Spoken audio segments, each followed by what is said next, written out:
Tim Percepatan Penurunan Stunting TPPS Kabupaten Sinjai mengikuti penilaian kinerja aksi konvergensi percepatan penurunan stunting Provinsi Sulawesi Selatan tahun 2023 di ballroom salah satu hotel di Kota Makassar, Kamis kemarin.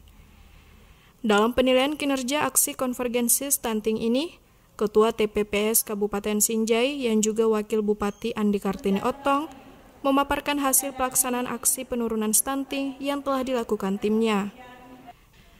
Ada beberapa inovasi brilian yang juga dipaparkan Ketua TPPS Sinjai dalam penilaian kali ini, di antaranya inovasi masyarakat Desa Kelurahan Cegah Stunting atau Madeceng, Ronda Bumil dan teman karib mitigasi stunting. Satu dari 3 inovasi tersebut bahkan diketahui lolos top 50 kompetisi inovasi pelayanan publik tingkat Provinsi Sulsel tahun ini.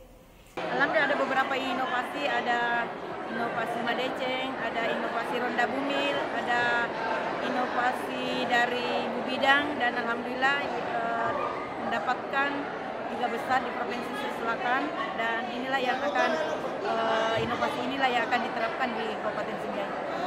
Sekali harapannya harapan saya kalau melihat dari prestasi tadi luar biasa, tinggal ini penurunan daripada angka stunting kita, mudah-mudahan bisa lebih turun lagi, Pertanyaan nomor 2. bisa lebih bagus dan lebih. Sebutkan aksi Mewakili anggota TPPS Sinjai yang berasal dari lintas sektor OPD Pemkab, Ketua TPPS Andi Kartini berharap besar segala aksi yang dilakukan dapat menurunkan kembali kasus stunting dan mengantarkan Sinjai meraih prestasi yang membanggakan sebagai kabupaten dengan aksi penurunan stunting yang cukup baik.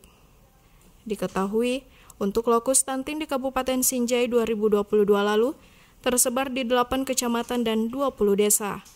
Untuk memaksimalkan penanganan stunting ini, Pemkab telah mengalokasikan anggaran sebesar 22 miliar rupiah, termasuk APBN, APBD, dana desa, dan bantuan provinsi. Sekedar diketahui selain Sinjai, aksi penilaian kinerja ini juga diikuti seluruh kabupaten kota di Sulawesi Selatan. Andi Rahmatullah, Sinjai TV.